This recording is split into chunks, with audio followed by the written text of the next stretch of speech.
Content is intended to provide accurate information, however, is not intended as financial, tax, or legal advice. Please consult a financial, legal, or tax professional for specific information regarding your individual situation. Opinions expressed and provided are for general informational purposes only and should not be considered a solicitation for the purchase or sale of any security. Welcome to Game Plan for Retirement, presented by Chris McIntire, Northwest Ohio's retirement planning resource. And welcome into the program. This is your Game Plan for Retirement with Northwestern Ohio's resource for a common sense approach to planning to uncomplicate the issues that we have with our financial, investment, and retirement planning. He is president and founder of McIntire Retirement Services. Chris McIntire here with us. And Chris, I hope all is well in the world at the McIntire household. Yeah, it sure is. It's busy as ever. You know, but between business and some aging parents and, the like, there's never a dull moment, buddy. And that's probably the understatement of the year. Yeah, indeed. At the Rashawn household as well. And Chris, I imagine you, like me, like probably all of the listeners, are getting those tax forms in the mail, getting ready to put everything together. Maybe we file ourselves, maybe we cram everything in the shoebox, hopefully slightly organized for the benefit of the accountant or tax preparer, but getting ready to reconcile that bill from last year and trying to figure out, do we get a little back? Do we have to pay a little? And I think most people have a preference there on what they would rather do, but end all be all, we've got to come to terms with the IRS once annually, and we are in that season. Yes, and it's going to be a busy season, and it's not as busy in our office on tax season as it is required minimum distribution. For us, we've already done the tax planning. For the folks listening to the show today, now they have to do their taxes and the ramifications of things that they did last year, bonuses that got paid, overtime, just in your normal wages, IRA distributions, Roth conversions, capital gains taxes, even capital losses. Last year, we did a lot of selling and locked in losses for clients because obviously stocks and bonds were both down for the year. And that's only relative outside of IRA accounts. So you cannot have a capital loss inside an IRA. It has to be outside of an IRA to be able to take that loss. And, a lot of people ask me about that one. That's one of the most popular questions we get is, can I take a loss on that? I said, well, you haven't paid any tax on any of the money. How do you take a loss on it? So, our biggest request that we get from lots of clients is, when is my 1099 ready? And for everybody listening to the show today, look, they get sent to you in the mail. We don't create them. Oftentimes it's, mid to late February before 1099s go out. And Peter, I always tell folks, if you have non-IRA assets and you did some trading last year, I would probably wait until late March, early April to go in and see the accountant, because it's very common to get a corrected 1099, and that's the one you want to submit to the IRS. So yeah, it's nice to get it done before you head south for the month of March or whatever you want to do. But sometimes it's better to be a little more patient and do your taxes closer to the deadline, or even an extension if you have to make sure when you file, you do it right the first time. Yeah, absolutely. But a lot of different complexities, a lot of different situational and very specific implications with taxes and planning and financial moves and investments. And you want to make sure that all of that documentation has been received, that you've got everything appropriate before you file, because we don't want to have to correct and refile. And so sometimes we want to get a jump on that, and I certainly understand it, but also sometimes a little patience is prudent there. But ladies and gentlemen, bottom line is last year is last year. It's so in the past, has already happened. There are only a very few select limited opportunities to do anything about last year, but planning and looking at the year and the years ahead, wow, lots of opportunities to control our taxes moving forward. And that's what a proactive approach is really all about. And oftentimes when we see the plan in place, the written retirement income plan, including a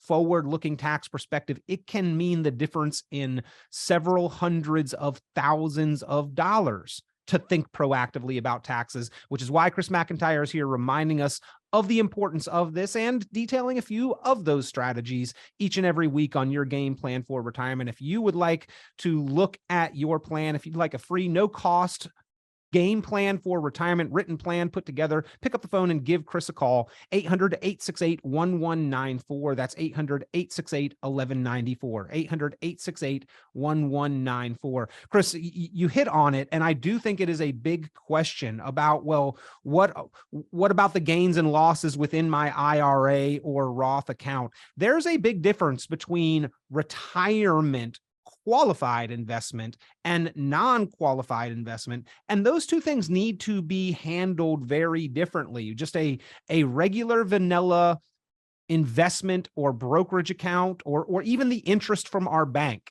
is going to be very different than what happens with the growth or the transactions that occur inside of retirement accounts.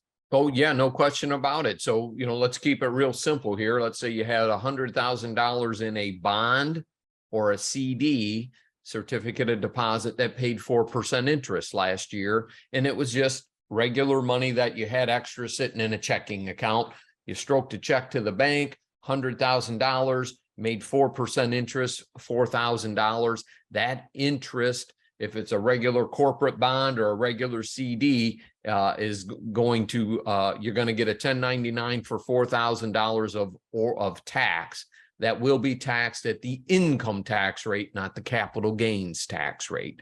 So if you're in the 22% income tax bracket with that $4,000, right, you get 4% minus 22% of that, So I usually do an analogy. If you made 4% and you paid an effective tax rate of 20%, you netted 3.2.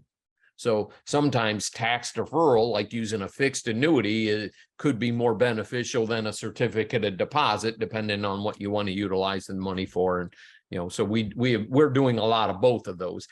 If it is inside your IRA or a qualified account, as Peter said, or a 401k, which is also qualified, or a Roth IRA or a Roth 401k, you can trade all day long. As long as you didn't take any money out, you don't have to pay any taxes on that. The only tax documentation or taxable event is going to be when money goes in or money comes out of those accounts. Any sales or purchases or shifts in allocation inside of your 401k or IRA, so long as it remains underneath that qualified tax deferred shelter, those are not going to be taxable events. And you can even move it from account to account, from a maybe different institution. For instance, I know 401k rollovers, Chris, are very common, from your 401k to an IRA.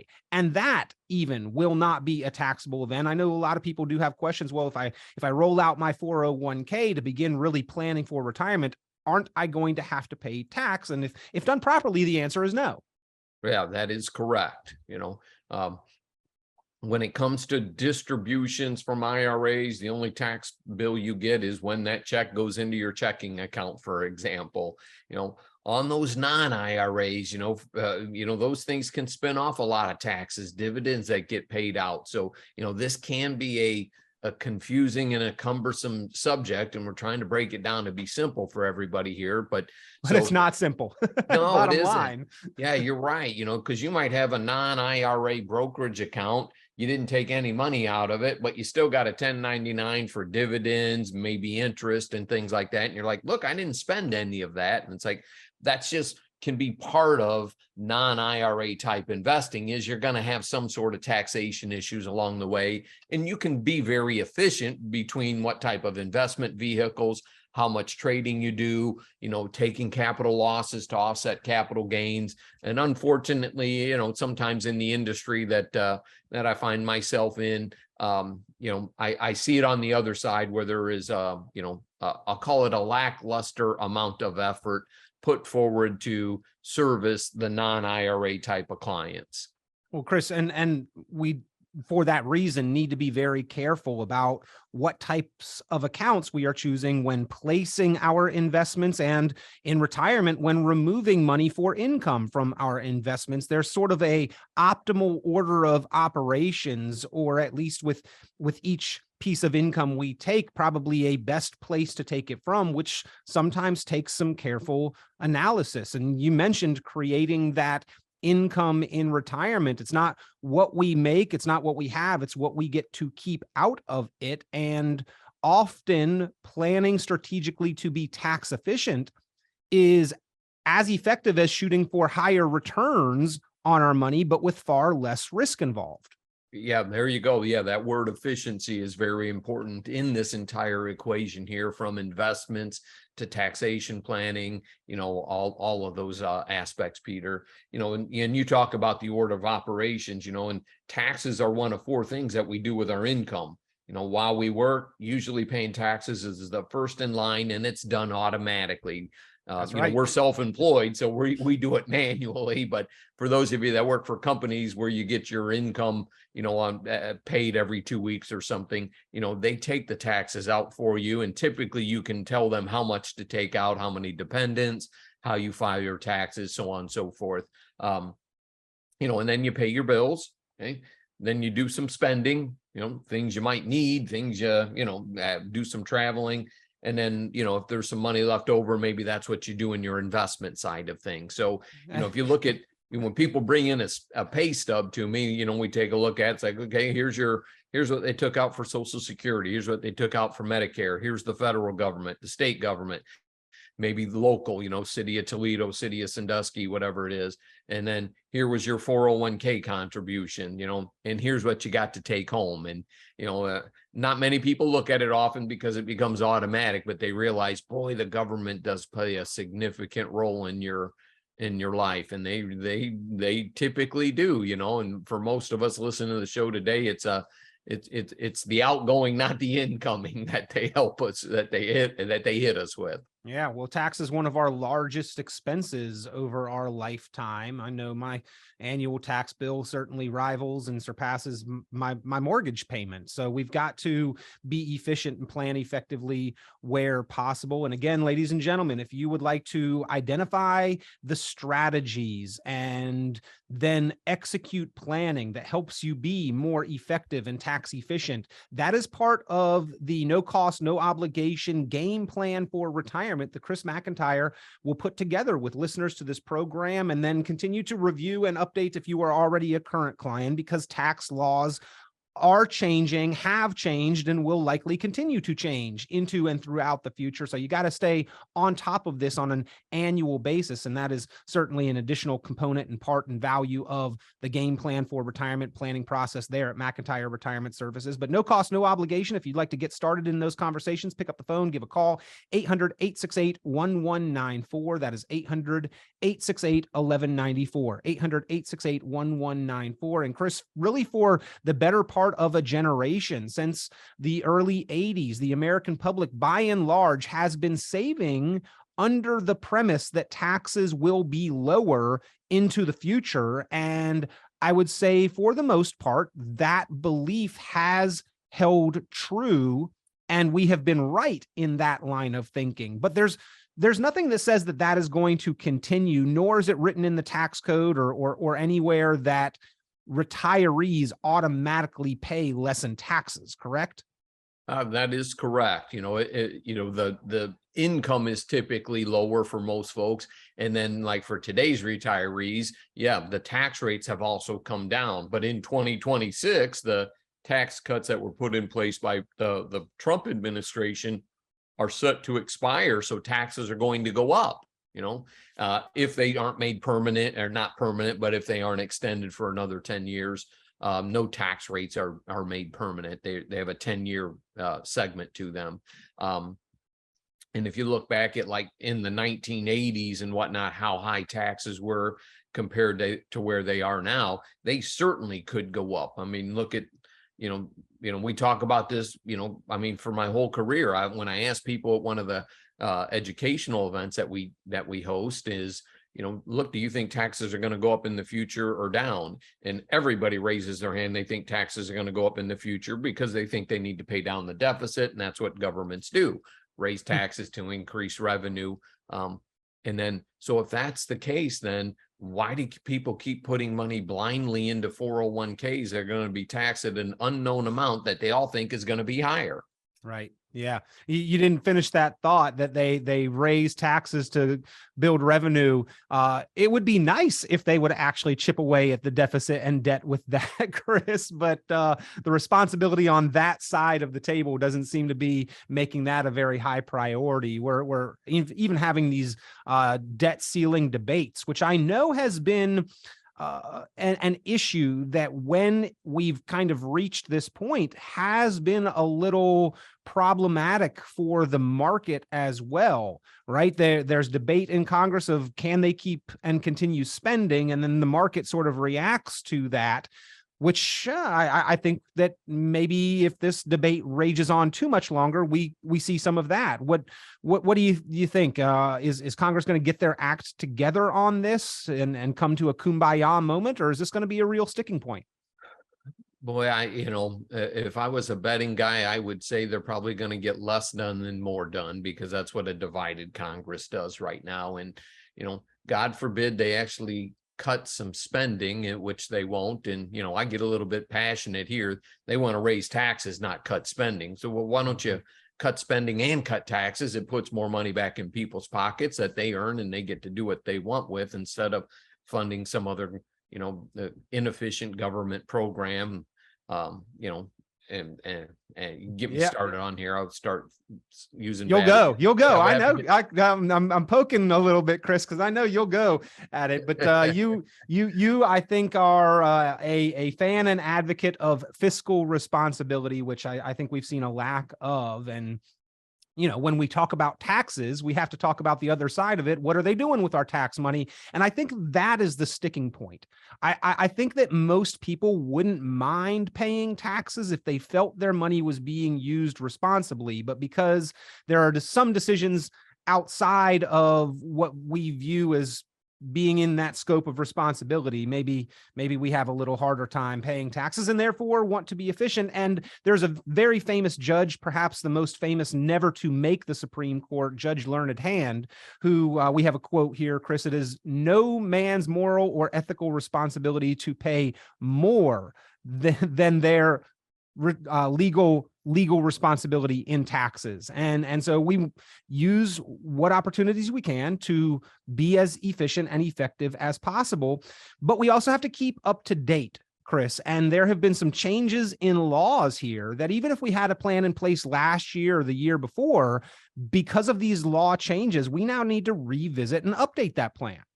Yeah, no question about it. And, with IRAs, when people pass away, they now have to be distributed within a 10-year time frame. They can no longer be stretched out, over the life expectancy of the non-spouse beneficiary, to be specific. Husbands and wives don't have those types of issues, but non-spouse beneficiaries do. And, so if you think about it, it's like, all right, nowadays seeing a $700,000 to $1.5 million 401k between a husband and wife is every day. And, that's a significant amount of money. And if they both are, taken out in a car accident, now all of a sudden we've got a beneficiary. It's got to take a lot of money out every year and drain the account over a 10-year time frame, instead of putting it off for later into retirement, that type of thing.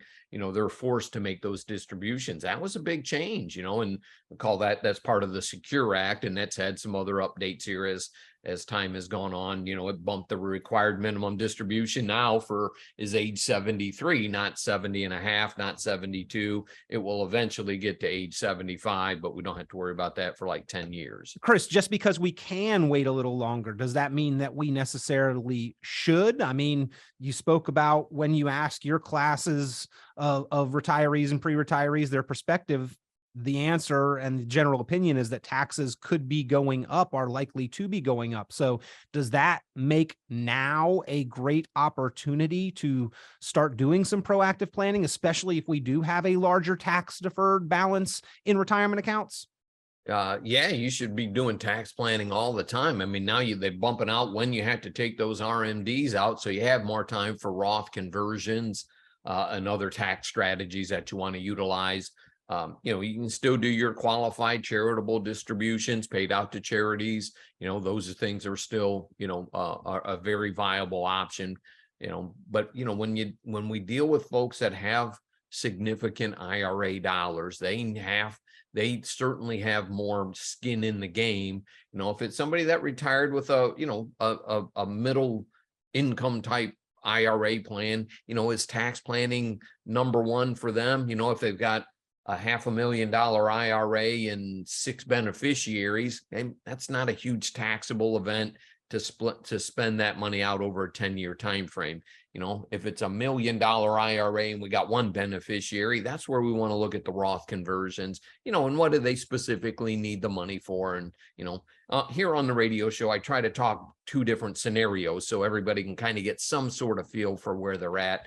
Obviously, these are things that are very specific to the individual, Peter. And, that's why we need to have a sit down discussion and talk about what your tax planning strategy is. And, if you're paying somebody a fee to manage the money and you don't have any sort of tax strategy in place, is that what you're really, what are you paying the fee for? Right. And what else could you be missing that is important in that conversation? I think that if the ultimate tax implications of the financial pieces that you have in place are not being discussed, that's a pretty strong indicator that there's an important part of the conversation that is missing. And it's about the implications long term. It's not just about, where you placed your money or the rate of return last year, but what ultimately is going to happen into the future. That's what true proactive comprehensive planning is all about. And if you'd like your no cost, no obligation written plan, that game plan for retirement,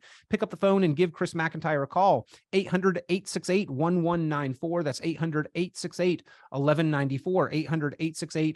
800-868-1194. In fact, Chris, some of those long-term implications that aren't being discussed, I don't think really widely talked about, are the potential kind of double and triple whammies of tax deferral in those retirement accounts. As we grow the account value, also the IRS benefits, the tax bill and the dollars they will collect grows with that. That's kind of whammy number one. But there are some additional implications on our Social Security and Medicare that a lot of people are not fully aware of. Can you explain a little bit? Sure, Peter. When it comes to like your Medicare premiums, for example, what you pay is dictated by the income that you bring in. If you have, if you bought a $250,000 condominium out of your IRA, your Medicare premiums are going to jump pretty significantly in all likelihood. There's the standard Medicare premium deduction, call it $168, $170 a month for most retirees when they start, and that can be dictated by how much income that they have as they go through their retirement. So even that one-time kind of larger purchase, if we withdraw that from our IRA dollars, Chris, could have impacts on our Medicare premiums. And then Social Security by itself may not be taxable, but those other income streams, especially from tax deferred accounts, Chris, might go into an equation that causes our Social Security to also be taxable in retirement. Yeah, and more people these days pay income tax on their Social Security benefit, and you can pay tax on up to 85% of it. So if you get $30,000 a year, you're basically going to pay tax on, call it $27,000 of that, income tax on $27,000. If you're in the 20% income tax bracket, that's $5,400 in taxes that you're going to pay on what they took out of your paycheck to pay you in retirement. So it doesn't seem fair at all. So there are a number of different tax loopholes here, or even potholes, if you will, right? You need to know the loopholes to avoid the potholes, probably the analogy I was looking for. Well, again, we are talking with Chris McIntire. You need to understand not only the benefits of making a contribution or making an investment deposit and what the year-over-year tax implications are going to be, but looking forward, a forward-looking, proactive approach to controlling your lifetime tax liability, because in those tax-deferred accounts, the IRS is essentially your business partner, and we may have kind of a red zone window of opportunity here to buy them out while taxes are on sale. And so those are some of the strategies that Chris McIntire helps his clients to identify. If you'd like that written game plan for retirement, no cost, no obligation, a forward-looking tax approach included as part of that planning process, give a call, 800-868-1194. That's 800-868-1194. Now, we are kind of getting down to crunch time, Chris, but there are some strategic opportunities maybe to do a little bit from last year still available in certain circumstances. We can still make a couple contributions to a few accounts here and there. Sure. Yeah. For those of you that have HSA accounts, you can still make those contributions up until the tax filing deadline. Your IRA, your Roth IRA contributions can also be made for the up until the tax deadline this year that have an impact on last year's taxes. So HSAs, Roth IRAs, and traditional IRA contributions. And many of you don't know that, even if your spouse isn't working, you may be able to make a contribution for the spouse off of your income. So spousal IRA contributions as well. And, I always say this, don't wait until April 14th to write the check. You want to try and get on these things as early as possible. So, put yourself in the realm of a CPA right now who are jammed busy between now and April the 15th, if you will. And, it's just a lot of pressure that goes on them with the way our tax system is set up in the filing and all that. So, sometimes you need to be patient here, but you want to make sure that the letter on that envelope is before April 15th.